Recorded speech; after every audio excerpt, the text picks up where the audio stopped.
ఓం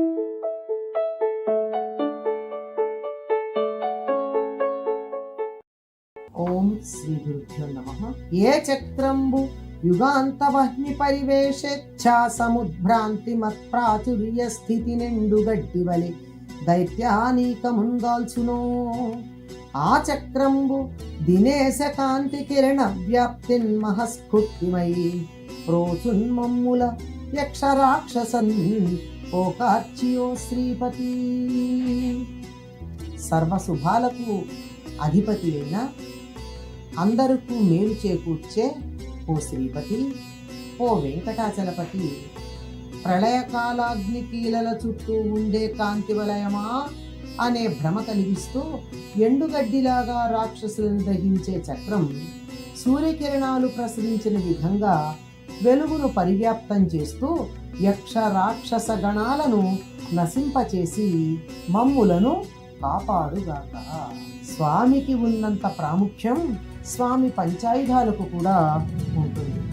వైష్ణవ సంప్రదాయంలో శంఖ చక్రాలని స్వామికి సంకేతంగా భావిస్తారు. స్వామి ఊరేగింపులో ఉత్సవ విగ్రహాలతో పాటు శంఖ చక్రాలను కూడా ఊరేగించటం చూడవచ్చు. ఇంతకు ముందు పద్యంలో శంఖం గురించి చెప్పారు, ఈ పద్యంలో చక్రం గురించి. శంఖంలాగానే చక్రం కూడా భక్తులను కాపాడుతుంది, రాక్షసులను సంహరిస్తుంది. స్వామి దుష్ట శిక్షణ శిష్ట రక్షణ కార్యాలకు ముఖ్య సాధనం చక్రం. అంబరీషుని అనన్య భక్తికి మెచ్చిన స్వామి ఈ చక్రాన్ని అంబరీషుడి వద్ద ఉంచుతాడు. భక్తునికి ఆపద వస్తే నోరు తెరచి అడగకుండానే రక్షణ బాధ్యత వహిస్తుంది చక్రం అనేది అంబరీషుడి కథలో తేటతెల్లము. గజేంద్రుని బాధిస్తున్న మొసలిని సంహరించింది కూడా చక్రమే. అసలు శ్రీ మహావిష్ణువు చక్రం పేరు సుదర్శనం. సుదర్శనం అంటే చక్కని దర్శనం, దేనినైనా సరైన దృక్పథంతో చూడగలగడం, దేనినైనా మంచి భావనతో చూడగలగడం. ఆ చక్రం చూసేవారి కళ్ళకి చక్కగా ఆహ్లాదకరంగా కనిపిస్తుంది. విశ్వకర్మ సూర్యుడి కోరికపై అతడి తేజస్సును తగ్గించటానికి సానపట్టినప్పుడు రాలిన చూర్ణముతో చక్రాన్ని చేసి విష్ణువుకి, శూలాన్ని తయారు చేసి శివుడికి, వసువులకి ముఖాలను చేసి ఇవ్వడం జరిగింది. తాను ఖాండవ వనాన్ని దహిస్తున్నప్పుడు శత్రువులు అడ్డు లేకుండా తనని కాపాడమని కోరి అగ్నిదేవుడే చక్రాన్ని శ్రీకృష్ణుడికి ఇచ్చాడంటే ఈ అవతారంలో ఇచ్చాడనమాట. 1000 సూర్యుల కాంతితో వెలుగుతూ ఉంటుంది ఈ చక్రం. ఒక్కసారి ప్రయోగిస్తే శత్రువులని హరించి మరల విష్ణువుని చేరుకుంటుంది. శ్రీ మహావిష్ణువు రాక్షస సంహారం చేయాలనుకుంటే తలచుకునేది చక్రాన్ని. ఇతర ఆయుధాలైన గదని, శార్ంగాన్ని, నందకాన్ని ప్రయోగించినట్లుగా పెద్దగా కనపడదు. విష్ణు ఆయుధం చక్రమే. ఆకృతిలో వలయాకారంగా ఉండడమే కాదు, చలనంలో కూడా ఎక్కడి నుండి బయలుదేరిందో తిరిగి అక్కడికే పని పూర్తి చేసుకుని వచ్చి ఆ వలయాన్ని పూర్తి చేస్తుంది. సూర్యుడిలో అధికంగా దుర్నిరీక్షంగా ఉన్న కాంతితో తయారైంది కనుక అది కూడా తీక్ష్ణము, దుర్నిరీక్షము. కానీ సూర్యుని వద్ద ఉన్నప్పటికంటే కొత్త లక్షణం దీనికి తోడైంది విష్ణువుని చేరగానే. సూర్యుడి తీక్ష్ణత అందరికీ సమానమే, భార్యా పిల్లలు కూడా భరించలేకపోయారు. అదే లక్షణం విష్ణువు చేతిలోని చక్రంగా వచ్చేసరికి మారిపోయింది, ఒక తెలివిని సంతరించుకుంది. అదే వెలుగు ప్రళయకాలం నాటి అగ్నిలాగా రాక్షసులను తగలబెడుతుంది. అదే వెలుగు సూర్యకాంతిలాగా తుష్టి పుష్టి కలిగించే విధంగా భక్తులను కాపాడుతుంది.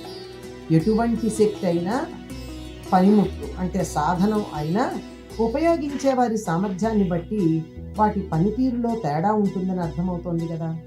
రౌతుని బట్టి గుర్రం అనే మాట మనకి లోకంలో ఉండనే ఉంది. సూర్యకాంతి మామూలు చీకటిని పోగొడితే చక్రం నుండి వెలువడే సూర్యకాంతి వంటి కాంతి యక్ష రాక్షసులను సంహరిస్తుంది అన్నారు.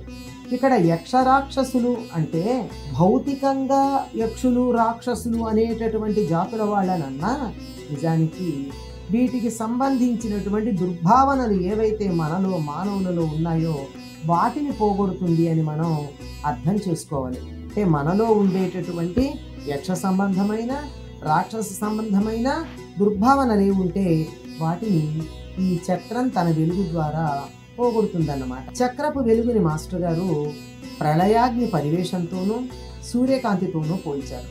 పరివేషం అంటే దేవతల చుట్టూ ఉండే కాంతి వలయం. సూర్యచంద్రుల చుట్టూ ఉంటే దానిని గుడి అంటారు.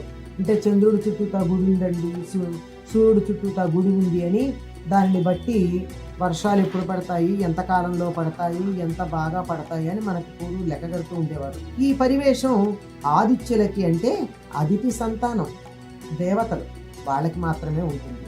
పైగా ద్వాదశాదిత్యులకి ప్రత్యేకం. అగ్ని అయినా పరివేషం పైన కోరిక కలిగినట్లు భ్రమింపజేయడం, సూర్యకిరణ వ్యాప్తితో వెలుగును స్ఫురింపచేయటం అనే వర్ణనల మూలంగా చక్రానికి సూర్యుడికి ఉన్న సంబంధాన్ని సూచించి ఆలోచనామృతంగా ఈ పద్యాన్ని మలచారు మాస్టర్ గారు. ఎవరికెప్పుడు ఎంత కావాలంటే అంత ఇవ్వగలగడం అనే మాస్టర్ గారి వ్యక్తిత్వం రచనలో కూడా ప్రస్ఫుటమవుతోంది. ఆయన భక్తులకి నేరుగా ఎలా ఇస్తారో అదే విధంగా ఈ చదివరులైనటువంటి వారికి కూడా అదే విధంగా ఎంత కావాలి అంటే అంత ఇచ్చే లక్షణం ఉంది. ఎవరి శక్తి ఎంత ఉంటే అంతగా ఆలోచన చేసి దానిని వారు అవగాహన చేసుకుని మనసులో ఆ భావనని పెంపొందించుకోగలుగుతారు. విష్ణువుకి చక్రానికి ఉన్న సంబంధం ఎంత అవినాభావం అంటే పూలతోట పెంచి తనకు పుష్పార్చన చేసే రంగదాసుకి చక్రవర్తి జన్మని ప్రసాదించి ఆయన తొండమాన్ చక్రవర్తిగా జన్మించినప్పుడు శత్రువులని గెలవడానికి సహాయంగా శంఖు చక్రాలని అతడి వద్దకు పంపాడు. శంఖు చక్రాలు లేకపోవడంతో ఆ విగ్రహాన్ని వీరభద్రుడిగా భావించి ఆ సమీపంలో ఉన్న శబరులు శైవ సంబంధమైన పూజలు కొనసాగించారట. వైష్ణవులు మా దైవం అని వారిస్తే 6 నెలలు శివార్చన, 6 నెలలు విష్ణువర్చన విగ్రహానికి కొనసాగాయట. భగవద్ రామానుజులు ఈ వివాదం తీర్చి శంఖచక్రాలను తయారు చేయించి నిలిపారట. అందువల్లనే రామానుజులను స్వామివారి తండ్రిగా పరిగణిస్తారు. ఆపై దేవేరి లేని దేవుడు కూడా అర్చనకు పనికిరాడని బంగారు రేకుపై అమ్మవారిని చిత్రీకరింపచేసి వక్షస్థలంపై శ్రీవత్సం వద్ద స్థాపించారు. అందువల్ల భగవద్ రామానుజులను శ్రీ వెంకటేశ్వరునికి మామగారితో కూడా గౌరవిస్తారు. చక్రాయుధం స్వామికి ఆయుధం మాత్రమే కాదు, ప్రతీక, చిహ్నం, వైభవ కారణం కూడా. అది స్వామి యొక్క సుదర్శనానికి సంకేతం. సుదర్శనం అంటే సమదృష్టి. ఇది దైవ లక్షణం. కుబ్జని చూసిన ఆమెలో వంకర కాక అందమైన ముఖం, ఆయన కళ్ళు, అంతకంటే అందమైన కళ్ళు ఆయన కంటపడ్డాయి. అంటే స్వామిది సుదర్శనము. దేనిలోనైనా మంచి చూచేటటువంటి లక్షణం. ఏ జీవి పట్లనైనా అంతే. లోపాలని పక్కకు పెట్టి ఒక్కటైనా చిన్నదైనా సద్గుణాన్ని మాత్రమే చూడగలగడం.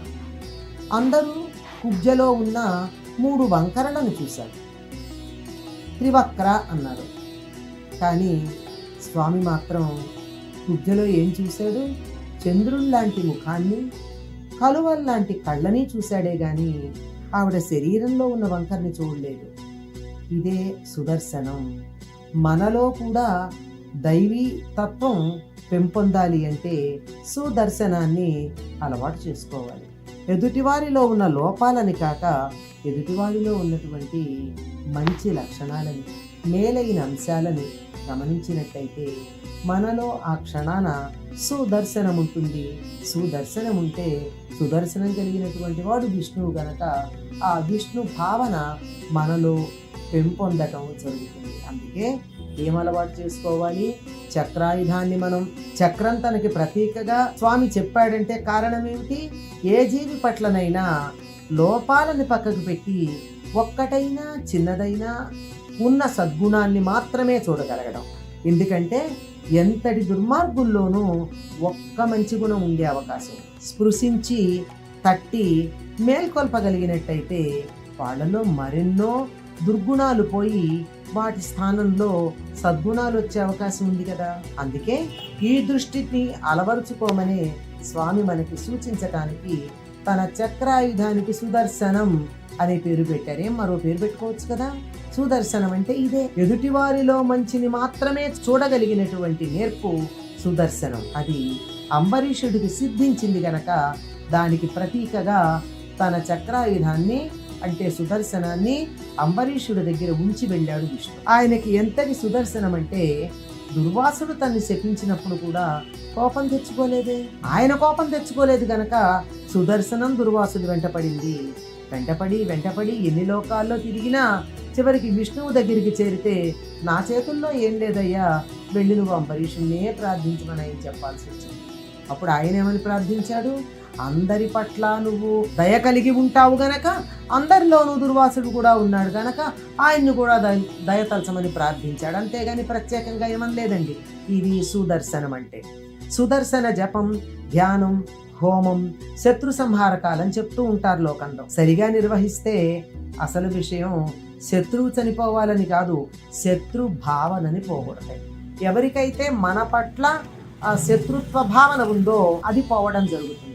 అందుకని శత్రువు మారితే చాలు, చనిపోనక్కర్లేదనే మార్పు ఈ సుదర్శన హోమం చేసినటువంటి వారిలో మొదలైనప్పుడు మాత్రమే ఆ సుదర్శన హోమం సత్ఫలితాలను ఇచ్చినట్టుగా మనం అర్థం చేసుకోవాల్సి ఉంటుంది. ముందు ఎదురుభావన పోవాలి అనేటటువంటి ఆలోచన చేసిన తర్వాత నేనే మారితే సరిపోతుంది అనే భావన పెంపొంది శత్రుత్వ నివారణ అవుతుంది. శ్రీ వైష్ణవులు చక్రతాళ్వార్ అనే పేరుతో చక్రాన్ని తమని తరింపచేసేదానిగా భావించి అర్చిస్తారు.